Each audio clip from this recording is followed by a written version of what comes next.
افغانستان کے اندر پاکستان کے خلاف بہت زیادہ پروپیگنڈا ہوتا رہا ہے اور اس وقت بھی ہے۔ جنرل پرویز مشرف نے ان کا راستہ روکنے کی کوشش کی کہ چلے امریکہ نہ سی پاکستان صحیح، صدر مملکت کے اس خط کے ساتھ اپنی درخواست نتی کرے نہیں، یعنی لیول پلینگ فیلڈ تو کبھی نہیں رہا۔ عمران خان کا پروجیکٹ وہ ناکام ہوا، فلاپ ہوا، اور لیول پلینگ فیلڈ اگر ہوتا تو پھر عمران خان اتنا ترقی کے عروج پہ نہ ہوتا۔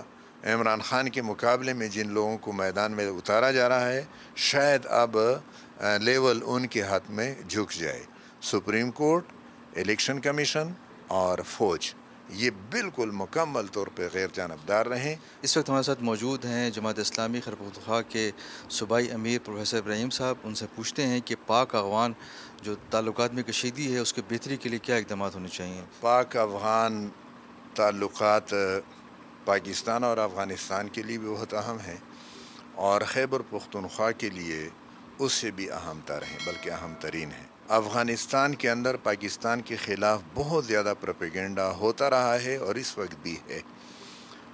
یہ ہماری خوش قسمتی ہے کہ امارت اسلامی افغانستان کے ساتھ پاکستان کے بہت دیرینہ تعلقات رہے ہیں، اور اس لحاظ سے یہ توقع کی جا سکتی ہے کہ ان کی قیادت میں افغانستان کے ساتھ بہتر تعلقات استوار ہو سکتے ہیں۔ تعلقات میں جو بہتری جس پیمانے پہ آنی چاہیے تھی وہ بہتری نہیں آ سکی ہے۔ چمن اور طورخم پہ اس وقت افغانستان کے عوام کو جو مشکلات ہیں ان مشکلات کو کم سے کم ہونا چاہیے۔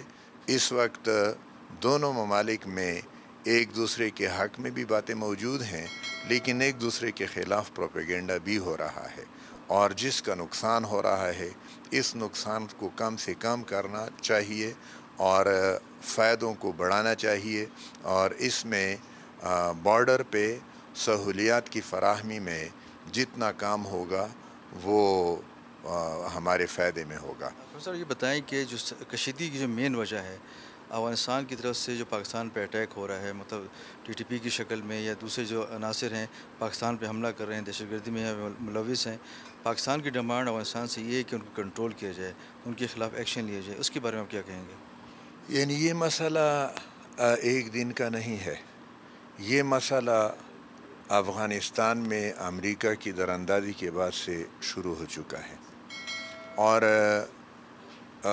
جب امریکی فوجیں افغانستان پہ قابض ہو گئیں تو اس وقت ہمارے قبائل کے جوان جہاد کے لیے جاتے رہے۔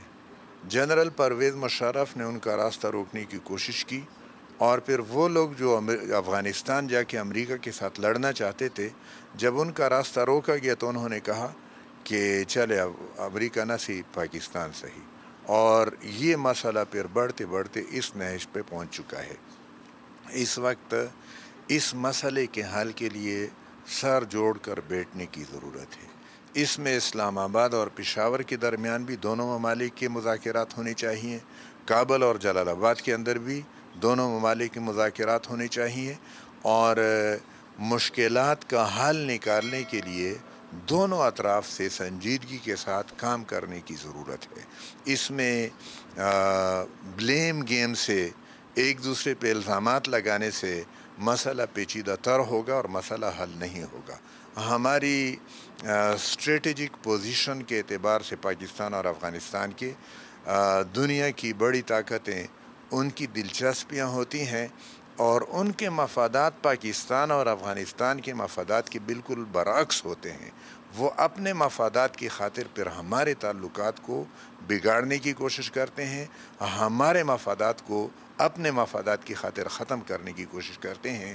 ہمیں اس کا ادراک اگر ہو اور ان بین الاقوامی طاقتوں کے ریشہ دوانیوں سے اور سازشوں سے ہم دونوں ممالک کو محفوظ رکھنے کی اگر کوشش کریں تو ہمیں اس میں کامیابی ہو سکتی ہے۔ سر یہ بتائیں کہ الیکشن آپ کو کب ہوتے ہوئے نظر آ رہے ہیں؟ انتخابات کے حوالے سے ہم ایک آئینی بحران کا شکار ہیں۔ اسمبلی کی تحلیل کے بعد 3 مہینوں کے اندر اندر انتخاب ہونا چاہیے، اور یہ تاریخ 7 نومبر تک مکمل ہو رہی ہے، جبکہ دوسری طرف مردم شماری کی منظوری دے کر CCI میں کونسل آف کامن انٹرسٹ میں. اس کے بعد پھر آئین کے اندر یہ بھی لکھا ہوا ہے کہ اب الیکشن کمیشن کا فرض ہے کہ وہ نئی مردم شماری کے تحت نئی حلقہ بندیاں کریں، اور اس میں پھر الیکشن کمیشن کا یہ کہنا ہے کہ اس میں وقت ہمیں درکار ہے. یہ دونوں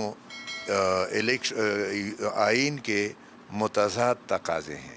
میرا تو ذاتی مطالبہ یہ ہے کہ الیکشن کمیشن صدر مملکت کے اس خط کے ساتھ اپنی درخواست نتی کرے اور سپریم کورٹ میں بھیجے کہ ہمیں یہ خط ملا ہے اور یہ آئین کی شقیں ہیں، اور اس میں سپریم کورٹ آئین کی تعبیر اور توضیح کرے اور ہمیں ہدایت دے. اور سپریم کورٹ ہی کا کام ہے کہ وہ آئین کی تعبیر کرے، اور شاید اس میں کوئی مسئلے کا حل نکل آئے. اس وقت تک ہم بالکل اندھیرے میں ہیں، اور الیکشن کمیشن اور سپریم کورٹ مل کر قوم کے لیے اس مشکل سے نکلنے کا کوئی راستہ فراہم. آج کل یہ بات کی جاتی ہے، لیول پلے فیلڈ کی بات کی جاتی ہے. کیا آپ کی بھی ڈیمانڈ ہے کہ آپ کو بھی ملنا چاہیے یا آپ کے پاس ہے؟ نہیں، یعنی لیول پلینگ فیلڈ تو کبھی نہیں رہا، نہ 2013 میں تھا نہ 2018 میں تھا. اور عمران خان کا پروجیکٹ وہ ناکام ہوا، فلاپ ہوا. اور لیول پلینگ فیلڈ اگر ہوتا تو پھر عمران خان اتنا ترقی کے عروج پہ نہ ہوتا. اور اس فلاپ پروجیکٹ کے بعد اب اینٹی کلائمیکس شروع ہو چکا ہے، ریورس شروع ہو چکا ہے. اور اس میں بھی اب خدشات ہیں کہ عمران خان کے مقابلے میں جن لوگوں کو میدان میں اتارا جا رہا ہے شاید اب لیول ان کے ہاتھ میں جھک جائے. اس وقت صورت یہ ہے کہ عام ووٹر کو کوئی اعتماد نہیں ہے، اور عام ووٹر کو اعتماد ہوگا تو عوام کے حقیقی نمائندے یہ ایوانوں میں پہنچیں گے، اور پھر یہ جمہوریت اس ملک کے لیے سود مند اور فائدہ مند ہو سکتی ہے. لیول پلینڈ فیلڈ یہ کیا ہے، بلاول زرداری صاحب آج مطالبہ کر رہا ہے، اور ہمارا ہمیشہ سے مطالبہ رہا ہے کہ لیول پلینگ فیلڈ. اور پھر لیول پلینگ فیلڈ میں تو ہم نے ان 3 اداروں کا باقاعدہ نام لیا ہے: سپریم کورٹ، الیکشن کمیشن اور فوج. یہ بالکل مکمل طور پہ غیر جانبدار رہیں، عوام کو سہولیات فراہم کریں کہ وہ اپنی حقیقی آزادی رائے کے ذریعے سے اپنے نمائندے منتخب کریں.